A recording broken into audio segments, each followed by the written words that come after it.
Hey, Travis with TCustomz Productionz, TCustomz.com.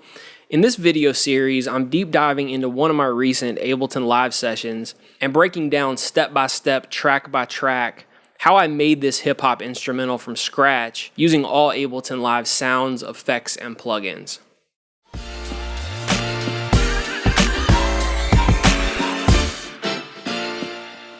So my goal and kind of mindset going into making this track was to eliminate as many of the third-party VSTs and plugins as I could and really focus on what the Ableton Live 9 suite has to offer as a whole in terms of sounds and effects. If you happen to be using a standard version, intro version, or some other limited version of Live, there may be some restrictions and limitations on what instruments and sounds you have access to, effects and things of that sort. If you have any question about that, you can always reference the Ableton website, and it breaks down each tier and what's included, even by category. You can expand here and see what all sounds are included, effects and things of that sort. And if you don't have any of the Ableton packs installed, many of them, or at least some of the sounds I'll be using this, are free download on the Ableton site.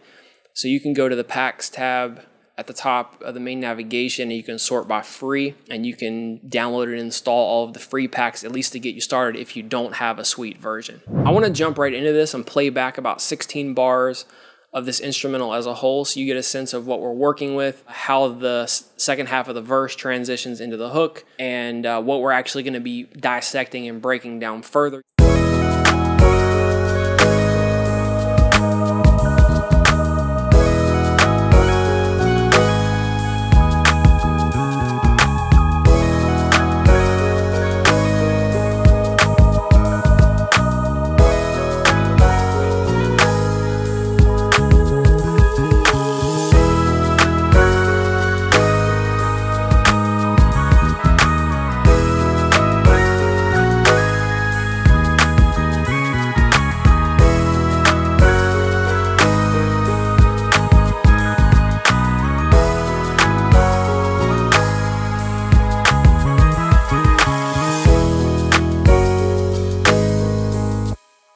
I started this with some very simple piano chords just to get a foundation of the track, and then started stacking and layering on top of that. You can see this piano main group. I just have two piano instruments with some simple layering going on that I'll get into in just a second. One other thing I want to mention before I get into that is the way that these are grouped. You may have your own preference for the way you like to organize your sessions. You may have a way that you want your default template or Ableton set to come up every time you load up a new session. And you can easily customize this. You know, if you want to have 10 or 20 or X amount of blank MIDI tracks or blank audio tracks, or even load up particular sounds automatically when you load up a new session, you can customize all that, colors and all that type of stuff. And I have a video on the channel that steps through how to create a custom live set that you can save, and that will become your default when you load up a new session. And I also have a free download that kind of mimics this look and feel with these groups. If you like this setup or whatever, if you're new to live and you want to familiarize yourself with that, there's a video in the description that goes into more detail on that. The primary piano instrument that I use to create these chords is a part of the Ableton Grand Piano pack that's available for free download. It's called Grand Piano = Mellow, and you can access it in the sampler, piano and keys, and then all of these grand piano instruments here. Now, some of these are also available depending on what packs you have installed. Some of them may also be available in different folders. For instance, this is in sampler. It's also accessible in the instrument rack. Some of them may have different effects, or there may be some slight variations, but you'll just have to get in and explore the instruments categories, and you can expand all of these different folders, and you can kind of get in here and see. If you're not sure what you have installed, you'll be able to access everything in here. But this is called Grand Piano = Mellow, again, a part of that Grand Piano pack. So this entire instrumental is built off a really simple chord progression. I'm playing some broken chords and some octaves and inversions, but in essence, it is E major, walk up to G flat major or F sharp major, and then A flat minor. So that's the simple chords.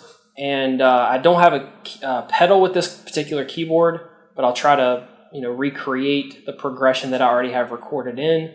So I'm going to start with E major.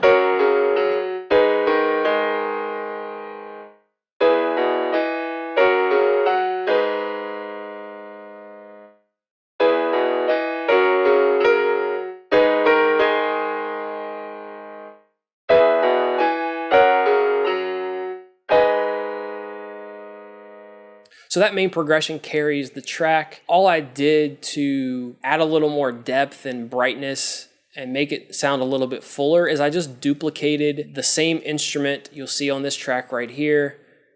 It's the exact same grand piano mellow equal. The only difference that I did here, other than really not even a difference in EQ, it's just a high pass filter on this, but the main difference here is that I just pitched it up an octave. So plus 12 half steps or semitones. It's the exact same patch. So if I go back to the original progression, that's what I just played back. And there's the higher octave. And then when I blend them together,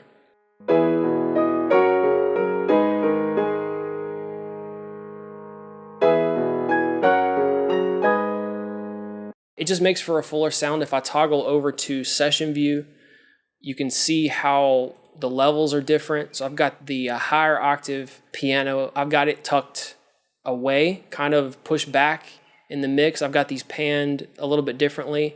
That's to give it a little more width. I got a track delay on this one. So this is 20 milliseconds delayed. So it gives it a little bit of stereo. You got that difference in timing from when one piano starts to the other, and they're kind of going from left to right. If I would have increased this number to 100 milliseconds or even further, it would be more distinct and give you more of almost like a doubler effect, if you're familiar with like a waves doubler and the way that it kind of spreads out stereo wise. So this is kind of what I'm trying to do here. I'm just trying to take the regular stock sounds and just make them sound a little fuller, a little wider. And I have some videos on the channel specifically for making your stock Ableton Live sound fuller. It's with the piano, with the orchestral sounds, and it really just comes down to the same process: layering, experimenting with panning, track delays, different filters and EQs. You could add different effects that I'll link in the description if you want to check it out. The only other thing I didn't show was the EQ. The filters and EQs. For most of these sounds, I'm going to be adding some sort of a high pass filter to remove a lot of the low frequencies to make room for bass, kick. I've got a 221 hertz cutoff high pass, and I could have actually had this all rolled into one. The reason why I have an EQ8 separate from the auto filter and not just have a single band or have band 1 here as a high pass is I typically will just start with the auto filter effect here. And with most of my instruments, I just gotten a habit over the years of using an auto filter if I'm not using another third-party filter or something, is just at least to remove some of the low end to kind of somewhat pre-mix as I'm creating. I'd already drugged this over, I'd already cut off some of the low, and then I later added an 8-band EQ or this EQ8 and then started to shape the frequencies a little bit more. So that's why I've got the 2 separate plugins. And then for the other piano, I just have another high pass filter, and you can see the setting there. So that's it. That's the main chord progression or riff that carries on. Now I did go and add another layer of piano. Now these are just, you can see I've got it labeled piano accents. It's just some simple notes, which I'll play and show you here. But for this, I'm kind of doing the same thing. I layered some different patches. In this case, I'm using some different sounds. I'm not using the same grand piano mellow equal or equal mellow sound. In this, I'm using a patch called Club Piano. And if I go and see where that's located, again in the sampler, piano and keys, and there's a lot of other patches in here as well. So I was just kind of experimenting. I wanted to try to dig in and try some of these sounds out. Some of them I hadn't used in any extensive way before. I'm doing the same thing here with the layering. I've got a patch called Piano Delicacy, and then another patch called Piano to Pad. So it just helps keep the main progression a little bit more interesting. Just kind of put in these little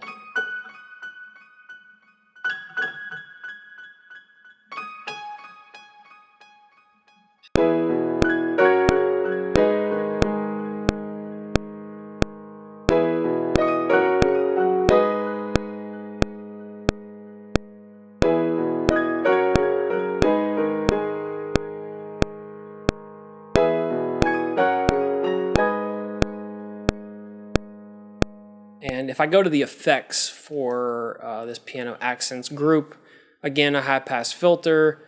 I've got a delay on this, a 4/4 delay. You can see the feedback dry wet settings here. And then I've added a little bit of reverb, adjusted the dry wet and the decay time just to help kind of blend everything in. And then if I toggle back over to session view, you can see these are kind of hard pans. I've got a hard pan left, hard pan right, hard pan right. This is all really experimentation. I've got levels. I'm just trying to introduce new sounds, experiment with it. And it's not like a exact science to any of this for me. It takes a little bit of time, but it's worth it. And again, especially if you have limited resources for sounds, if you don't have extensive sound packs and libraries.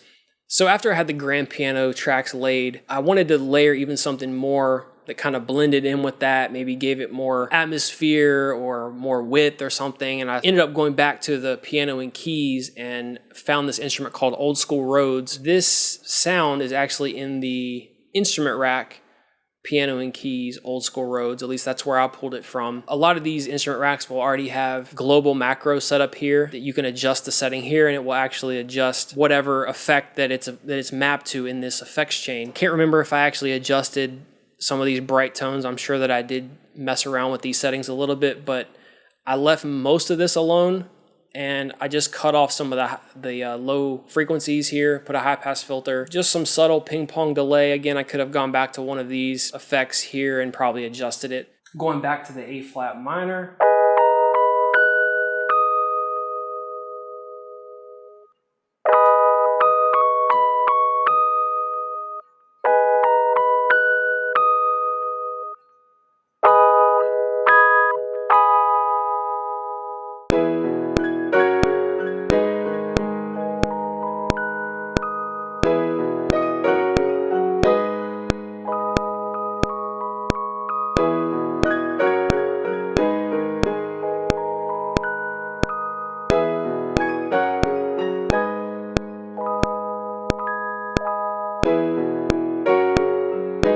In part 2 of this series, we're going to continue breaking this beat down, all the Ableton effects and sounds and samples that were used. All the referenced videos, playlists, and resources will be linked and listed in the description, so feel free to check them out. If this video was helpful at all, if you got any value from this first part, feel free to like and comment. Subscribe if you're new, and I will see you in part 2.